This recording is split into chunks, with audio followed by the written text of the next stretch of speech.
Hey everybody, welcome back to the Here to See channel. Got another Here journal for you. Here to See focused on sharing pearls of wisdom, nuggets of knowledge, understanding the difficult, and instructions for a better life. Nehemiah chapter 9. We're reading through the entire book of Nehemiah, a chapter at a time, and doing a Here Journal video on each chapter. Here journaling is a method that many find edifying to their personal relationship with the Lord. Check out replicate.org to learn more about Here journaling. But now, let's read and listen to Nehemiah chapter 9 in the New Living Translation from the YouVersion Bible app. Then I'll share my Here journal with you. Chapter 9. The people confess their sins. On October 31, the people assembled again, and this time they fasted and dressed in burlap and sprinkled dust on their heads. Those of Israelite descent separated themselves from all foreigners as they confessed their own sins and the sins of their ancestors. They remained standing in place for 3 hours while the book of the law of the Lord their God was read aloud to them. Then for 3 more hours they confessed their sins and worshipped the Lord their God. The Levites, Jeshua, Bani, Kadmiel, Shebaniah, Bunni, Sherebiah, Bani, and Kenani stood on the stairway of the Levites and cried out to the Lord their God with loud voices. Then the leaders of the Levites, Jeshua, Kadmiel, Bani, Hashabniah, Sherebiah, Hodiah, Shebaniah, and Pethahiah, called out to the people, "Stand up and praise the Lord your God, for he lives from everlasting to everlasting." Then they prayed, "May your glorious name be praised. May it be exalted above all blessing and praise. You alone are the Lord. You made the skies and the heavens and all the stars. You made the earth and the seas and everything in them. You preserve them all, and the angels of heaven worship you. You are the Lord God, who chose Abram and brought him from Ur of the Chaldeans and renamed him Abraham. When he had proved himself faithful, you made a covenant with him to give him and his descendants the land of the Canaanites, Hittites, Amorites, Perizzites, Jebusites, and Girgashites. And you have done what you promised, for you are always true to your word. You saw the misery of our ancestors in Egypt, and you heard their cries from beside the Red Sea. You displayed miraculous signs and wonders against Pharaoh, his officials, and all his people, for you knew how arrogantly they were treating our ancestors. You have a glorious reputation that has never been forgotten. You divided the sea for your people so they could walk through on dry land, and then you hurled their enemies into the depths of the sea. They sank like stones beneath the mighty waters. You led our ancestors by a pillar of cloud during the day and a pillar of fire at night, so that they could find their way. You came down at Mount Sinai and spoke to them from heaven. You gave them regulations and instructions that were just, and decrees and commands that were good. You instructed them concerning your holy Sabbath, and you commanded them, through Moses your servant, to obey all your commands, decrees, and instructions. You gave them bread from heaven when they were hungry, and water from the rock when they were thirsty. You commanded them to go and take possession of the land you had sworn to give them. But our ancestors were proud and stubborn, and they paid no attention to your commands. They refused to obey and did not remember the miracles you had done for them. Instead, they became stubborn and appointed a leader to take them back to their slavery in Egypt. But you are a God of forgiveness, gracious and merciful, slow to become angry, and rich in unfailing love. You did not abandon them, even when they made an idol shaped like a calf and said, "This is your God who brought you out of Egypt." They committed terrible blasphemies. But in your great mercy you did not abandon them to die in the wilderness. The pillar of cloud still led them forward by day, and the pillar of fire showed them the way through the night. You sent your good Spirit to instruct them, and you did not stop giving them manna from heaven or water for their thirst. For 40 years you sustained them in the wilderness, and they lacked nothing. Their clothes did not wear out, and their feet did not swell. Then you helped our ancestors conquer kingdoms and nations, and you placed your people in every corner of the land. They took over the land of King Sihon of Heshbon, and the land of King Og of Bashan. You made their descendants as numerous as the stars in the sky, and brought them into the land you had promised to their ancestors. They went in and took possession of the land. You subdued whole nations before them. Even the Canaanites who inhabited the land were powerless. Your people could deal with these nations and their kings as they pleased. Our ancestors captured fortified cities and fertile land. They took over houses full of good things, with cisterns already dug and vineyards and olive groves and fruit trees in abundance. So they ate until they were full and grew fat and enjoyed themselves in all your blessings. But despite all this, they were disobedient and rebelled against you. They turned their backs on your law. They killed your prophets who warned them to return to you, and they committed terrible blasphemies. So you handed them over to their enemies, who made them suffer. But in their time of trouble they cried to you, and you heard them from heaven. In your great mercy you sent them liberators who rescued them from their enemies. But as soon as they were at peace, your people again committed evil in your sight, and once more you let their enemies conquer them. Yet whenever your people turned and cried to you again for help, you listened once more from heaven. In your wonderful mercy you rescued them many times.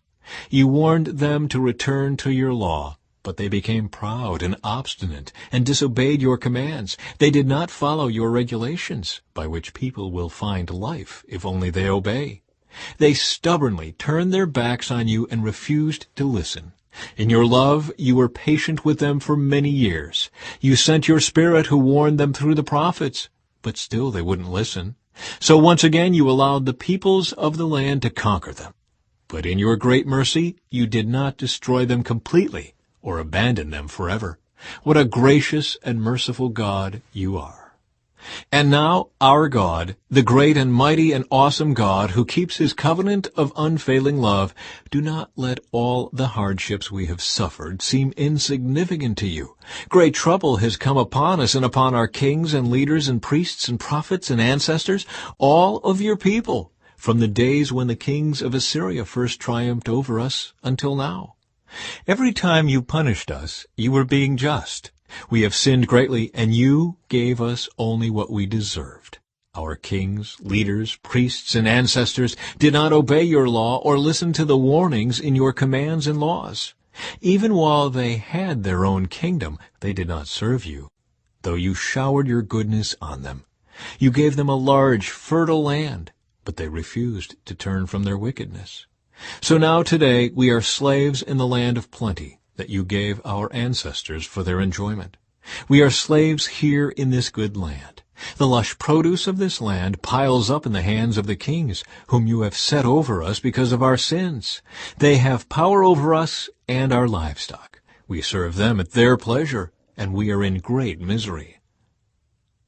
The people agree to obey. The people responded, "In view of all this, we are making a solemn promise and putting it in writing.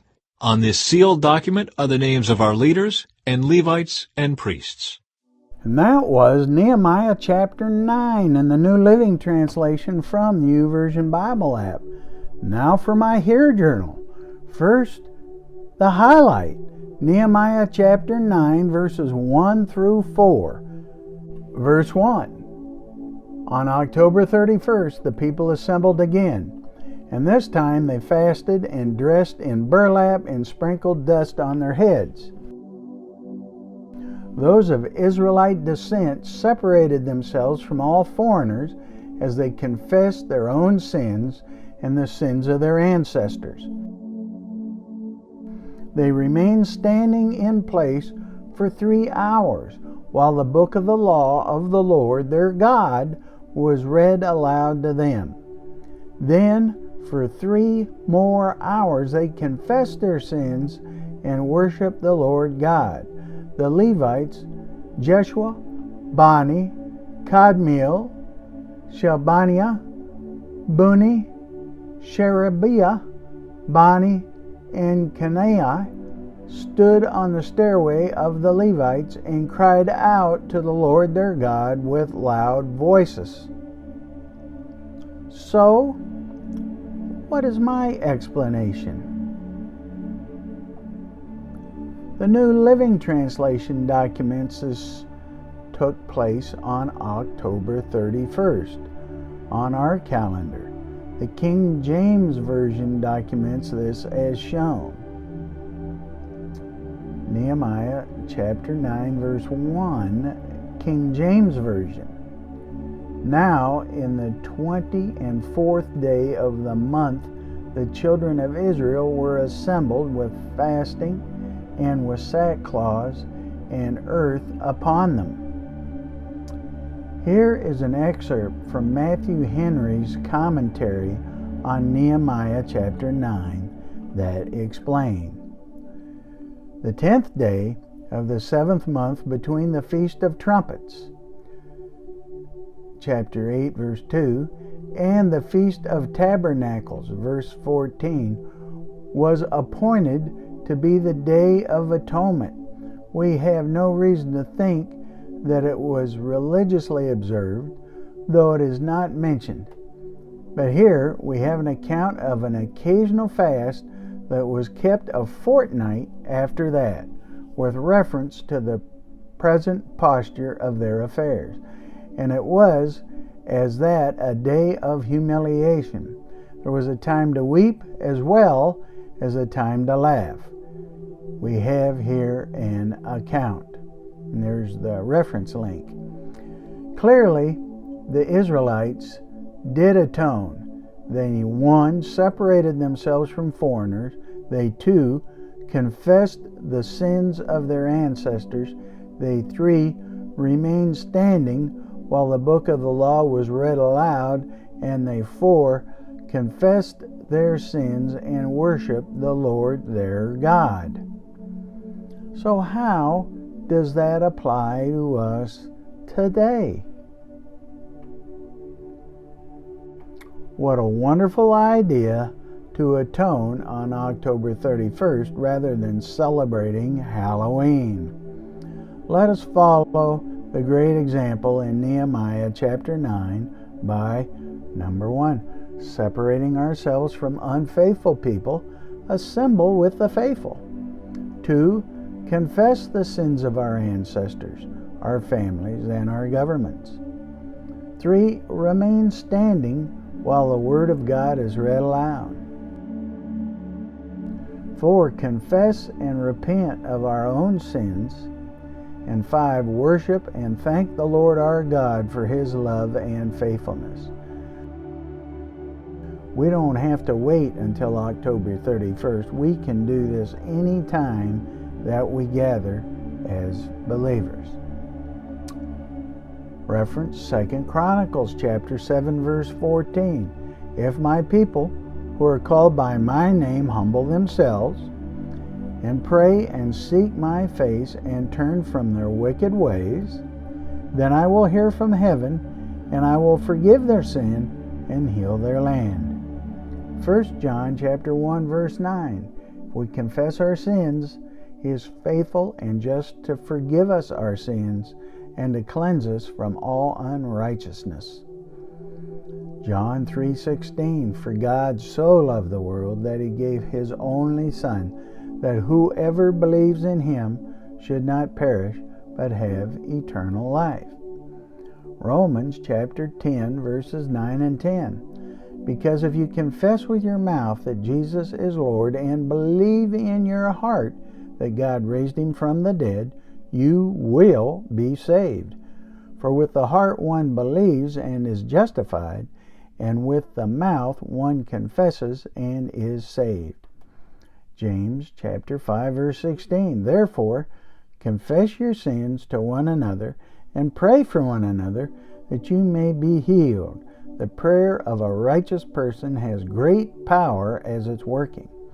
Acts chapter 2 verse 38. And Peter said to them, repent and be baptized every one of you in the name of Jesus Christ for the forgiveness of your sins, and you will receive the gift of the Holy Spirit.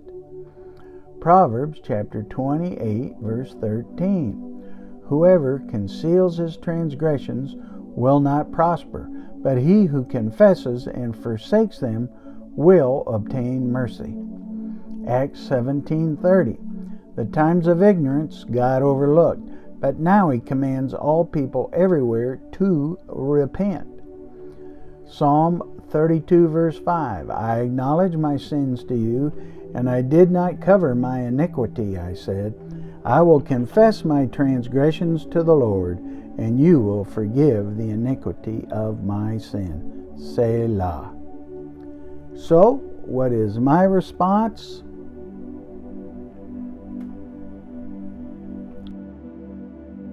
Lord, thank you for this amazing relationship that I share with you.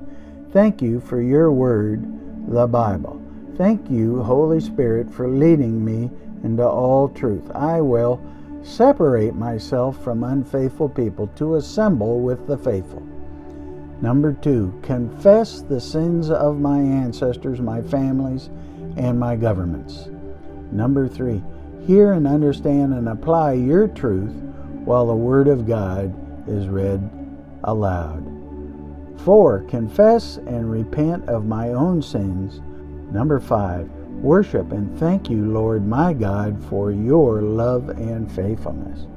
I strive to follow you faithfully and obediently, and I pray for any that do not know you, Lord. Amen and amen. Now, how about you? Why don't you try some here journaling?